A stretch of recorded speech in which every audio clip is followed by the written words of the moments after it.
성경 퀴즈 문제를 하나 내보겠습니다. 아시는 분은 빨리 대답해 보시면 좋겠습니다. 그냥 손 들지 않으시고 답을 빨리 외쳐주시면 좋겠습니다. 상품이 있습니다. 네, 기대하셔도 좋습니다. 믿음의 조상? 맞히셨습니다. 누군지 모르겠지만 맞히셨습니다. 맞추신 분들은 이따 끝나고 예배 끝나고 사무실에 오시면 초콜릿 있습니다. 하나씩 가져가시면 되겠습니다. 상품입니다. 네, 아브라함입니다. 아브라함 이야기는 창세기 11장 마지막에서 시작하여서 25장 초반까지 나옵니다. 우리는 아브라함이 갑자기 하나님께서 갈 곳을 알려주시지도 않았지만 떠나라 해서 떠나고 또 아들을 바치라 해서 바쳤던 아주 믿음이 좋았던 우리들로 하여금 믿음의 조상이라고 부르게끔 할 수 있는 믿음의 모습을 보였기에 이렇게 성경 퀴즈 대회에서도 꼭 한 번은 나오는 문제로 같은 방식으로 꼭 한 번은 나오는 문제로 잘 알고 있습니다. 그러나 오늘은 조금 더 자세히 이 소위 말하는 믿음의 조상 아브라함에 대해 들여다보기를 원합니다. 창세기 16장에서는 자손에 대한 약속 이후 하나님께서 아브라함에게 수많은 자손들을 약속하신 이후 그러나 아브라함의 아내 그때 당시에는 사라가 아니고 사레가 자녀를 낳지 못했다는 내용으로 시작을 합니다. 그래서 사레는 자신의 여종 하갈을 아브라함에게 줍니다.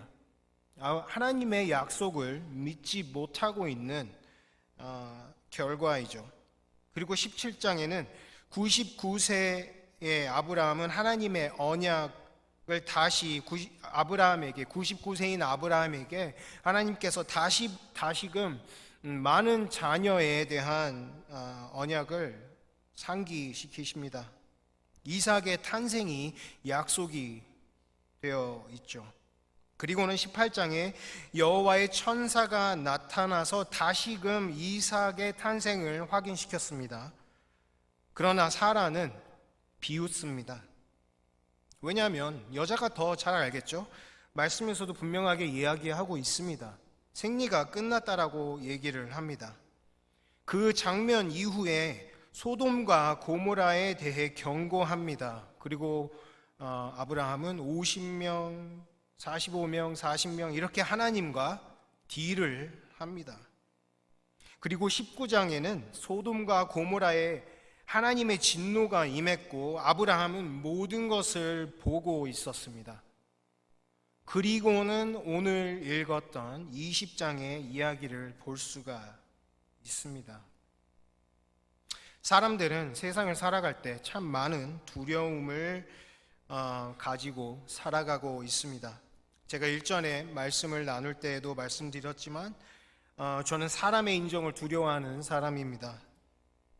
특히 1.5세로서 2세들 앞에서 영어하는 것을 특별히 더 두려워하는 것 같습니다. 왜냐하면 우리가 보는 그들은 우리가 외국 사람이지만 우리가 항상 말할 때는 외국 사람이라고 하는 그들은 영어 발음 가지고 뭐라고 하지 않습니다. 근데 꼭 특별히 2세 자녀들이 애들이라고 하지 않겠습니다. 우리 2세님들께서 꼭 발음 가지고 뭐라고 지적질을 하십니다. 네. 그래서 2세들 앞에서 영어 하는 게 많은 1.5세들이 이 말을 공감할 겁니다. 많은 1.5세들이 2세들 앞에서 영어 하는 것을 좋아하지 않습니다. 또 저는 환공포증이 있습니다. 이게 동그란 것들이 한꺼번에 막 모여 있는 것을 별로 좋아하지 않습니다. 지금 생각만 해도 닭살이 돋는 것 같습니다. 그리고 운전하면서 다리를 건너는 것을 썩 좋아하지 않습니다. 다리를 건널 때마다 배가 살살 아파오고 그렇습니다. 아마도 아브라함도 이 시대를 살아갈 때 마찬가지였던 것 같습니다. 창세기 20장 오늘 읽었던 이 장면에서부터 25년 전 아브라함이 고향을 떠나지 얼마 되지 않은 상황에서 창세기 12장 아브라함은 애굽을 지나가면서 왕에게 자신의 아내가 누이라고 이야기를 했던 장면이 있습니다. 20장의 사건이, 나의 아내가 누이라고 했던 사건이 처음이 아니라 두 번째라는 거죠. 이거는 패턴입니다. 이건 실수가 아니라 패턴입니다.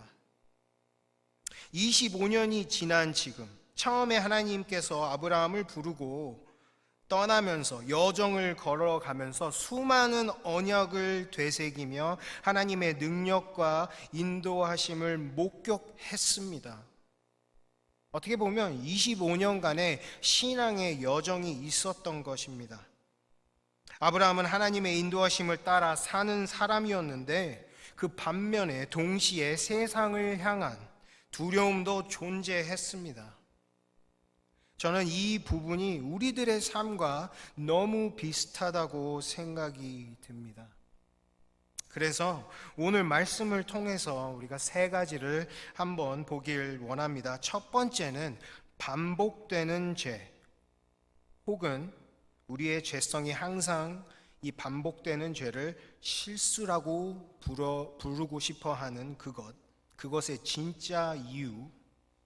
두 번째, 세상이 우리에게 기대하는 것. 그리고 세 번째, 여전히 우리를 부르시는 하나님에 대해서 말씀을 통해서 보기를 원합니다. 첫 번째, 반복되는 죄의 이유를 한번 보기를 소망합니다. 두려움은 종종 마음에서 생겨나 마음의 평화를 잃고 사람과의 관계에서 고통받게 합니다. 무슨 일이 일어났을 때 그렇게 놀라거나 두려워할 이유는 없지만, 하지만 두려움의 증상은 과거에서 받은 상처 때문에 두려움의 형태로 숨겨져 있습니다. 그러다가 특정 상황에서 부적절하게 표출되기도 하는 것이죠. 이유가 무엇이든 아브라함은 90세가 된 아내에 대해 거짓말을 해야 할 정도로 두려워하고 있었습니다. 말씀에서 보면 아브라함은 300명이 넘는 군인들을 거느리고 있었습니다. 충분히 자신을 보호할 수 있었을 것입니다. 그럼에도 불구하고 두려움에 떨었습니다. 하지만 여러분들 이것을 기억해 주셨으면 좋겠습니다. 아브라함은 오랫동안, 적어도 25년 동안 하나님과 동행하면서 하나님께 대적하는 성읍들을 멸망시키는 것을 목격했고, 그 전능하신 하나님께서 사라에게, 자신의 아내에게 아들을 낳을 것이라 약속한 것을 몇 차례나 계속해서 수도 없이 들어왔습니다. 하지만 아브라함은 계속해서 여전히 두려움 속에 살고 있습니다. 20장 10절에서 12절에 보면 아비멜렉이 또 아브라함에게 이르되 내가 무슨 뜻으로 이렇게 하였느냐? 아브라함이 이르되 이곳에서는 하나님을 두려워함이 없으니 내 아내로 말미암아 사람들이 나를 죽일까 생각하였으며,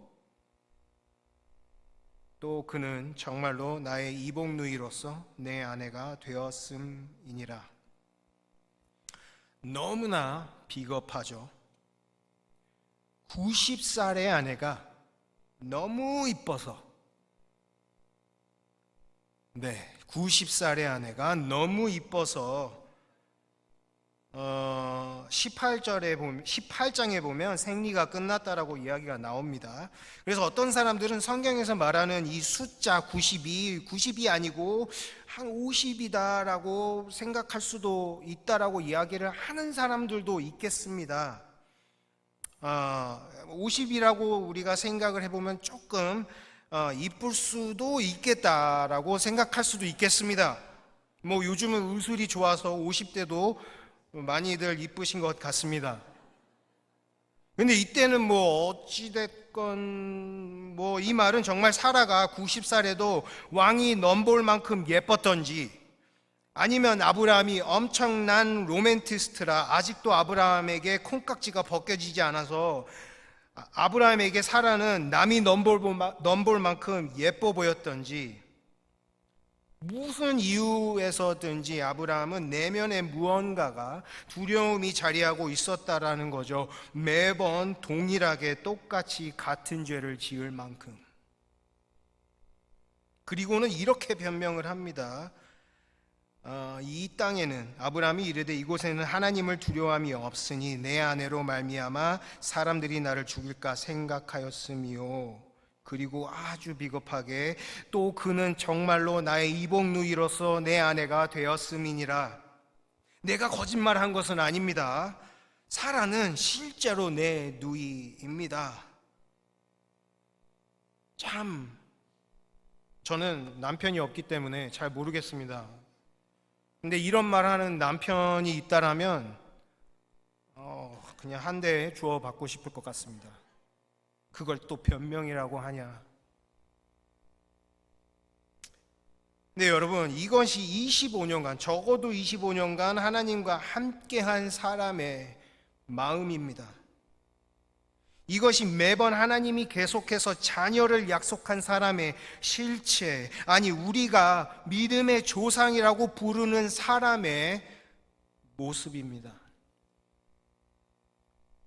한번 생각을 해보죠. 25년 전, 아니면 25년 전이 처음에 애굽에서 그 사라를, 아내를 처음으로 누이라고 이야기했던 사건이라면 그 전에 더 플러스해서 한 30년이라고 하겠습니다. 소리를 들었어요. 어떤 분의 소리를 들었습니다. 갑자기 떠나라. 우리가 갑자기 소리를 듣는다라고 생각해 보죠. 믿지 않으면, 소리가 들리면 약 먹어야겠죠. 가끔 믿는 사람이라고 하는 사람들 중에 하나님께서 아직도 직접 이야기한다라고 하시는 분들이 계십니다. 직통계시이죠. 근데 우리가 성경이 완벽하다라고 알고 믿고 있는 자들로서 하나님께서는 완벽하게 모든 것을 이 말씀, 성경을 통해서 이미 다 하셨습니다. 그러기에 더 하신다라고 하면 성도 여러분, 그건 간접적으로 성경이 완벽하지 않다라고 하는 것입니다. 하지만 이때 당시에 아브라함이 하나님의 말씀을 들었고 그래서 떠났습니다. 그리고 언약을 듣고 할례까지 했습니다. 생각해 보세요. 얼마나 아팠을까요? 마취도 없고 그냥 했습니다. 믿지 않았으면, 그 언약에 대해서 믿지 않았으면 맨정신으로 그것을 할 수가 없습니다. 자기 눈으로 갈라진 동물 사이로 횃불이 지나가는 것을 봤습니다. 그것이 그 사람이 착각에 있었다라고 하면 바로 이전에, 20장 이전에 소돔과 고모라에 대해서 대화가 있었습니다. 첫 번째는 그냥 일방적으로 하나님께서 아브라함에게 너 떠나라 그냥 들었다라면 19장에는 아예 풀 대화였습니다. 내가 이거 멸해버릴 거야. 하나님 50명 있으면 어떻게 하실 겁니까? 그러면 내가 안 할게. 하나님, 그러면 45명은 어떻게 안 될까요? 그래, 45명 그러면 안 할게. 하나님, 생각해보니까 40명은 어떨까요? 하면서 점점점 내려갔죠. 이거는 완벽한 서로 주고받는 대화였습니다. 정신 나간 사람 아니면 이 존재라는 하나님이죠.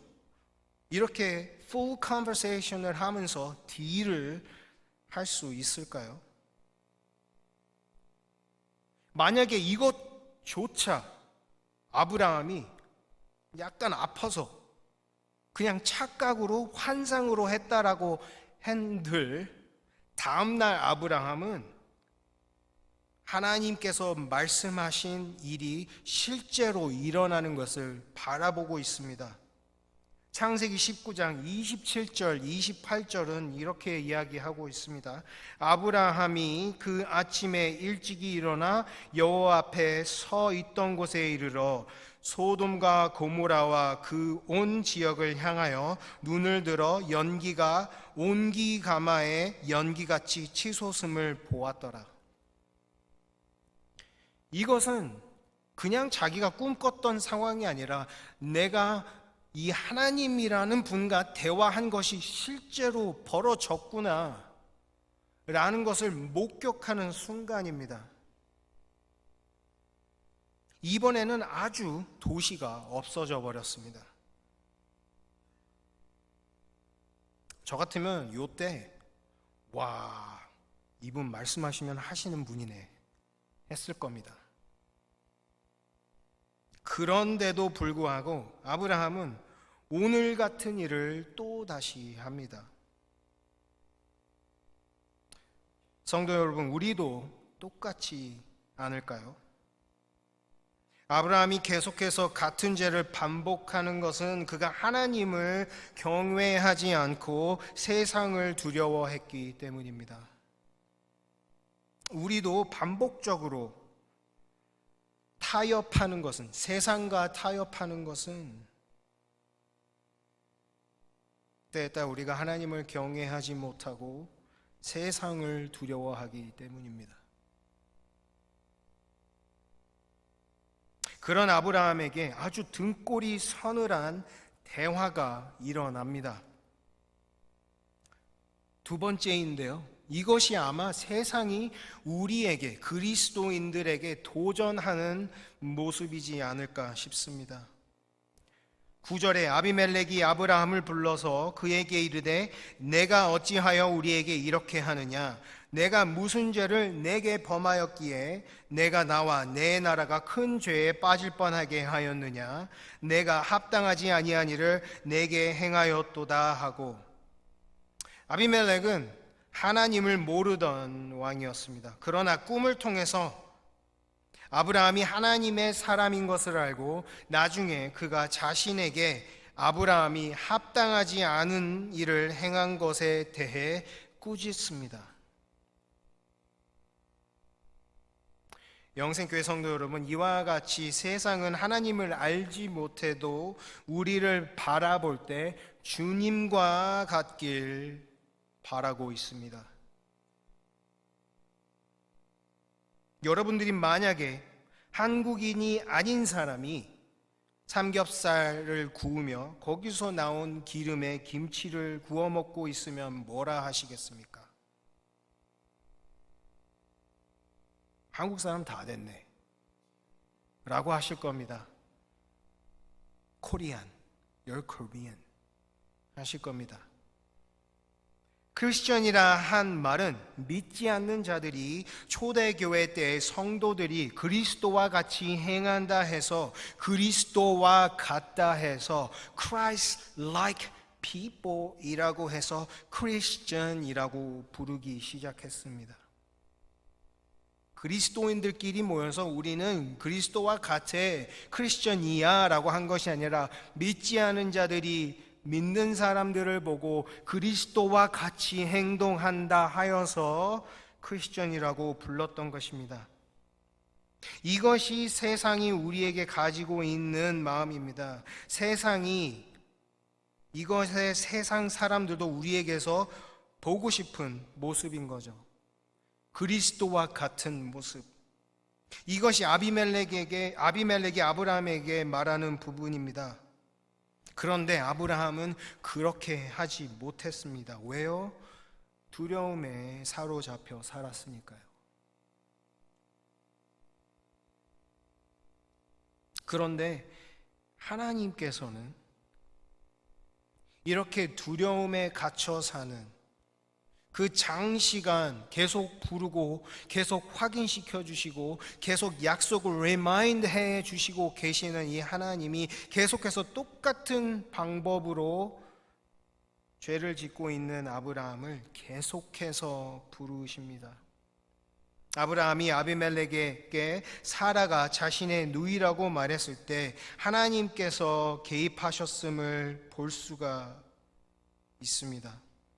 하나님께서 아비멜렉을 막으셨습니다. 하나님은 아브라함을 포기하지 않으셨습니다.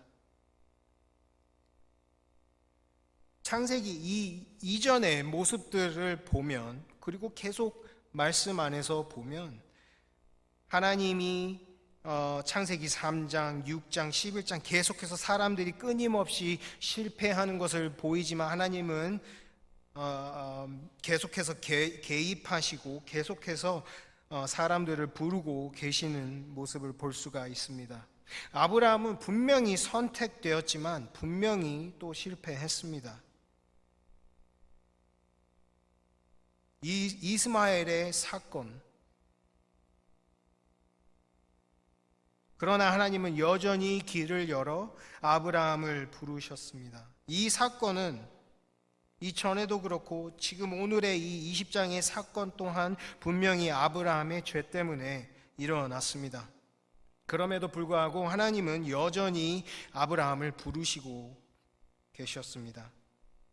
아브라함의 죄에도 불구하고 하나님은 그에게 은혜를 베푸셨고, 같은 죄를 반복하였음에도 불구하고 하나님은 개입하셔서 은혜를 베푸시고 아브라함과 사라가 더 이상 실수하지 않도록, 더 이상 죄로 인해서 멀리 떠나가지 않도록 보호하시는 것을 볼 수가 있습니다. 우리 영생교회 성도 여러분, 우리는 어떤가요? 우리들의 삶은 어떤가요? 아브라함의 이 20장의 창세기 20장의 모습처럼 우리도 동일하게 똑같은 모습으로 살아가고 있지 않을까 싶습니다. 우리도 똑같이 아브라함과 같이 하나님의 은혜 안에 살고 있습니다. 우리도 하나님을 분명히 알고 있지만 예수님을 나의 구원자라고 믿고 입으로 시인하고 연합하여 살아가려고 하고 있지만, 한편으로는 계속해서 반복되는 죄 속에서 살아가는 우리들을 보실 수 있겠습니다. 하지만 하나님의 은혜 안에서 하나님께서 계속 부르시고 우리를 용서해 주시고, 그렇게 점진적으로 성화해 가며 살아가고 있는 모습을 우리 또한 볼 수가 있겠습니다. 어느 것 하나도 하나님의 절대적인 주권 밖에 있는 것은 없습니다. 그리스도인으로서 세상을 두려워하며 살아갈 이유가 없다는 말이죠. 왜냐하면 아무리 악한 것이라도 하나님을 벗어날 수 없다라는 것입니다. 이 세상의 그 어떤 것도 하나님의 절대적인 주권에서 벗어날 수 없습니다. 그러나 우리는 아브라함처럼 때로는 세상의 두려움에 움츠려들고 때로는 패배감에 사로잡혀 살아갈 때가 있습니다. 성도 여러분, 무엇이 두렵습니까? 무엇이 여러분들을 두렵게 하고 있습니까? 여러분들의 하루하루의 삶이 여러분들을 두렵게 하고 있습니까?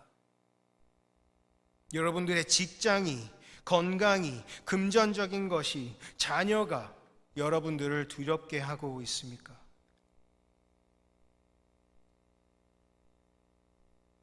말씀은, 창세기는 계속해서 은혜 안에 있는, 하나님의 은혜의 바운드리 안에 있는 우리들에게 이렇게 이야기하고 있습니다. 세상을 두려워하지 마라. 나를 경외하고 살아가길 바란다. 하나님을 경외한다라는 것은 공포심이 아니라 존경하는 마음에서 갖는 두려움입니다. 하나님의 절대 주권을 인정하고 공경하며 그분의 말씀에 순종하는 삶의 자세를 의미합니다. 아브라함이 하나님과 동행했었지만 그렇다고 해서 세상의 어려움들이 사라졌던 것이 아닙니다. 계속해서 아브라함의 앞에 어려움들이 있었습니다. 그러나 그 순간순간 계속해서 하나님이 같이 하고 계셨던 것을 우리는 말씀을 통해서 벌써 이미 알고 있습니다. 우리도 마찬가지입니다. 그리스도인이 되었다 해서 두려워할 것이 이 세상에서 없어졌다가 아닙니다. 그래서 우리도 실수합니다. 죄에 빠집니다. 그러나 오늘의 말씀처럼 하나님은 용서하시길 원하시고 은혜로 거두어 주십니다. 네, 맞습니다. 아직도 어려움은 존재하고 때로는 너무나 어렵습니다. 부정하지 않겠습니다. 그러나 하나님을 믿고 경외하는 자는 그 자녀를 바치라는 말도 두려움 없이 순종할 수가 있습니다. 여러분들도 동일하게 그 두려움 없는 순종을 하실 수 있는 귀한 우리 영생교회 성도님들 다 되시기를 소망합니다. 영생교회 성도 여러분, 우리 모두 하나님을 믿고 경외하며 살아가는 귀한 우리 성도님들 다 되시기를 소망합니다. 기도하겠습니다.